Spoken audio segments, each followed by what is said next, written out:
But if you just saw the result, you might say, same as last season. But if you see the performance, did that feel like progress? Did it feel like a stride forward? Yeah, I'm really proud of the guys. I think they were really brave in everything they did during the game. So the performance, congratulations for the performance, not congratulations because we lost the game at home. I think we deserve clearly a different result, and we need to move forward to the next one. So what did you like about the performance? What did you do well that gave you control in large parts of the match? We were more aggressive than last year. We sprint more. We were more brave. We let one against one all the game. We press high, and then with the ball we had quality. Even when the stadium makes some sounds, we continue to play the way we play. We lost fewer balls in the build-up compared to last year. We struggle a lot, and then the small things that we talk about in the beginning of this season, that players like Cunha, like Brian, in one moment can elevate the stadium. So I think the most important thing, we were not boring. No, you weren't boring. So Mbeumo and Cunha, even though they weren't able to get on the score sheet today, did you feel like compared to last season, they gave you a threat, even in moments where maybe Arsenal were on top in the game? Yeah, you always feel in the game that they can do something and they can push the team, not just with the ball but without the ball. They press really well. They are working really hard. Again, I'm proud for the game that they played, everybody, but we lost and we need to work on different things. Yeah. Did the reaction of the fans at full time actually tell you something? Did that tell you that I think they quite liked what they saw? Even during the game, but again, we need to win games, but was a completely different game from last season. Okay, what did you make of the goal you conceded? It's more or less the same that happened sometimes. It happened last year. For me, it's not playing the ball. It's protecting the guys that they are attacking. I understand that we want goals, but when you touch in the goalkeeper in that way, I think it's hard.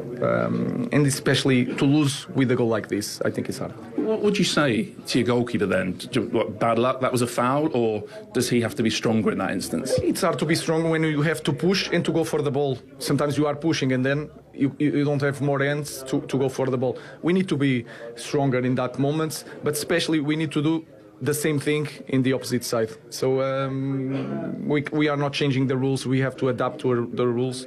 And today it's hard to accept because I think we were the better team. Okay. Lastly then, how do you see that goalkeeper situation moving forward? Bindier was obviously in goal today. You've got Tom Heaton and Arnon not in the squad at all. Is that a fight between the three of them? In the last few weeks of the transfer window, would you like to add a goalkeeper? No, it's we have players to win any game of Premier League. We need to focus.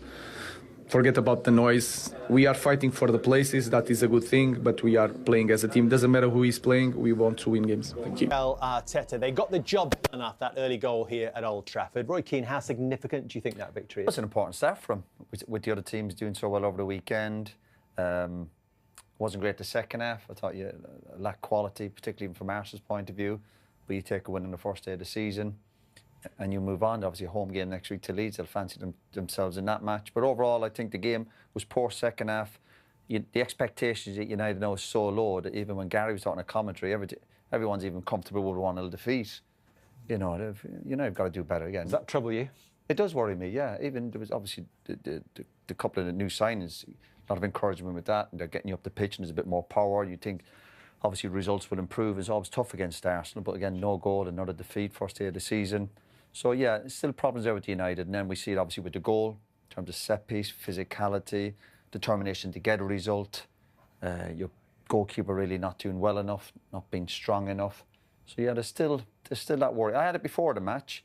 Encouragement from some of the attacking players. But what was your main worry before the game? I still think that, I suppose what we saw, again, not for all the bit of encouragement, hitting the post and keeper making saves, you never felt United had 2 or 3 goals in them. And even Arsenal getting the 1 goal, obviously, Arsenal, I think that's a worry when I see what Arsenal are doing. You wonder why Arsenal are just coming up short, because they're still happy enough to kind of sit in at 1-0. And then you go, is that the reason you drew so many games last year? you know, if we're comparing them to a Man City or a Liverpool, they're always thinking, let's go and get the second goal. Even on a bad day with Liverpool, you think they'll score 2 or 3 goals. So that's the challenge for Arsenal. But for the first day of the season, obviously their sharpness will improve. Like Saka, Odegaard, Rice, I think there's a lot more to come from them. But of course, you take a win on the first day of the season and a clean sheet. United had their moments, didn't they? But did you ever feel that Arsenal were vulnerable or they were going to concede? Yeah, I did. And Burma was in some great positions, and you know, if you're thinking he makes the perfect connection on the ball, it's a goal. You know, the keeper made some good saves. They showed a different side to Arsenal that we haven't seen, which is that they were a lot more open in those central areas. They found a lot of joy down the right-hand side with Mbeumo, especially in the first half. And I think all in all, Man United's attack will go away thinking to themselves, on another day I could have left scoring 1 or 2 today. That's how I would have felt. Certainly if I was in Burma, I'd be going to bed thinking, wow, I should have left with 1 today. So I think they're going to take confidence from their performance, Man United, but in the end, the result's all that matters, and Arsenal will leave going to London buzzing with themselves, saying, look, we didn't perform to our best today, but we're going on with the 3 points. As you said, Mike, before the game, if your ultimate goal is to win the title, you have to win here. Yeah, and they won it, and it wasn't pretty at times, as the guys have said, but it's how much you can dig deep. And I think with Arsenal, what's helped them sort of stay in the fight for the title of the previous seasons, when they get into that low block, they're very difficult to break down. Adding the set pieces, and they're a good side. I would just like to see them be a little bit more brave. And I'm not just talking about today, I'm talking about previous games as well.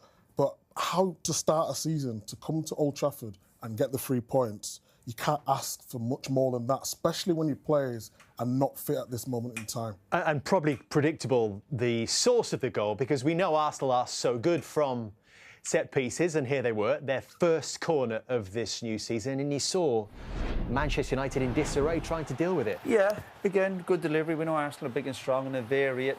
But if you stop it where it goes in, where the ball ends up, the goalkeeper, that's your keeper's job. So for all the blocking and the advantage, and the goalkeeper, that's his area. He has to be, I always say, yeah, he has to come with violence. He's got to be aggressive. He's got to be almost saying to players, yeah, come in here, I'm happy to deal with it. And you've got to be aggressive. But look, he's not strong enough. You agree, Daniel, he can do more? Look at him, he's appealing to the referee. Don't be appealing to the referee. So, lads, look, he's on his heels. If a player comes into your area, you go, yeah, you come in, you invite him, because I'm going to hopefully punch the ball and I'll take you with it. Far too easy. It's like, you wouldn't see it's like schoolboy stuff. We'd seen it before from Hampton last season against Spurs in the Carabao Cup, so the warning was there. And that's part of the goalkeeper's job. We talk about shot stopping, but that's about taking command of your area and also letting your own defenders know, going, lads, if it does come into this area where it came into, first of all, I've got it. Listen, if something else happens to that, we react to it. But if that comes into me, I am favoured for it. I am going to be favoured. He's, 6'2", 6'3", and he ends up on his heels and he's getting bullied. Why don't you bully the other lads? Why don't you come and punch it and go, if you come near me, hey, listen, I'll take your head off as well, it's no problem. But they're all a bit, referee, no, don't look at the referee. Take control of it. It's like a weakness to it, physically and mentally. And especially on an in-swinger, you must know that when it's an in-swinger, it'll always be coming towards me. Out-swinger is slightly different. You think, well, I want to be careful. I don't want to be drawn out to it and getting dragged into bodies. But when it's coming in on top of you, you go, hey, happy days. By contrast, did we see, through David Raya, the example of that positive goalkeeper who's going to make sure it doesn't cause him problems because he's going to deal with it? Yeah, I mean, the conviction in it is there, his experience and similar confidence. situation, isn't it, really? But if you look on there, who's he got defending him a little bit more? He's got Gabriel, where on the other side, it was Mount. So if you look at the balance between Saliba and Mount at the time, he's getting ragdolled everywhere. I just thought De Ligt could have come inside and Mount could have gone outside. But in terms of the goalkeeper making that decisive decision, it was a really good punch. But if you just look here, Mount and Saliba, it's difficult. I agree with Roy. Bender should have done a lot better. Saliba but when you've got bodies in front of you... Saliba's not even... He should sleep. But look at the goalkeeper. The goalkeeper's not even aware of him. The goalkeeper's on his heels. And now he starts moving. He should be on his toes, bouncing, going, no, you're going to come in here and be a nuisance. Saliba's doing very little to him. Do you know what he's doing? But he's lean. He's only leaning into him. The job of that player in that role there is to protect the goalkeeper so he can come and punch it. There's a lot of chaos going on within that. Micah, this is big boy stuff. You're saying protect him. But you've got delay. Yeah, but there's going to be mismatch. If your team, if they've got players, a lot more players bigger than your lads, you're going to be outmatched somewhere. But not in the centre of the goal. But if it comes there, it's come to the. But he's only leaning into him. But that's the goalkeeper. You can't babysit a goalkeeper. I agree with you that the goalkeeper should definitely do better, but I also believe he could be the last player you wanted there. Is that, Micah, a little bit to do with the smartness of Arsenal's routine that they sort of eliminate Manchester United's best aerial defenders in that situation? What they do? Why I believe De Ligt was at the far post, because Arsenal sometimes have all the players that start at the front and then go to the back. So they must have thought the ball was going to the back post. That was the reason I believe De Ligt was there. But unfortunately, Rice, we've not talked about Rice's delivery. It's on a sixpence, absolutely brilliant, where it's in the centre of the goal, and that's where you want your strong centre half to be to help out the goalkeeper. You say that, right? But they've got Casemiro, a big defensive midfielder, and Euro, who's another centre half. I totally agree with De Ligt being at the back post. Are there best markers on people? Only the manager knows that. What I will say is I've done the role of Saliba in this situation, and it does seem as if he is getting the better of Mount, but I'm not going to say it's Mount's fault, because in the end, when you're on the football pitch, right, what do you want? You want one thing, it's your goalkeeper to come and clear everybody out. Any question that he's fouled there?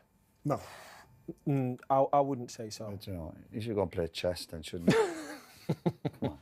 Do you think? Part of the game we love is obviously physicality of football. We're all getting fed up with fouls, but if a goalkeeper's going to be doing this to the referee, going, like, the Arsenal lads must be looking at this goalkeeper going, there's a weakness. There must be a weakness to that side of his game, obviously. Or is it? It's today. He's got a target. Is there a bigger picture here and a bigger around goalkeeper right now? Because Onana, we know, has had his injury problems at the start of this season, but has left out of the squad. When he has come in, we sometimes say it's difficult for a goalkeeper to come in and get up to speed or whatever, but he's had a run of games. He's had a taste of it last year, but we're on about trust and belief. The players you want to impress the most when you're a footballer, you're on about supporters, is your teammates. Your teammates want to be able to look at your goalkeeper going, if it does come into this neck of the woods, would it be a Schmeichel or all the top goalkeepers going, he's fine, I think it'd be okay. But instead of us going, I'll block him, he's only leaning into him. Yeah, like, they must do, obviously, they go through their own set pieces. We saw it before the game. And if a goalkeeper can't deal with that part of the game, well, you are in trouble, because we know the importance of set pieces. We saw Forest in their first goal today. Set pieces are deciding huge games. We saw the stats from Arsenal. That's one of the reasons they're competing so well at the top of the table, just to learn from their set pieces. So if you're a goalkeeper before the game, if they're doing their chats this morning, the last few days, and you're going through what you have to sort out, and you said to your goalkeeper, if that comes in here, you'd say, your goalkeeper coach would be saying to you, listen, that's on you. And he's not dealing with it. So it's on him. Let's bring in more reaction. Bruno Fernandes is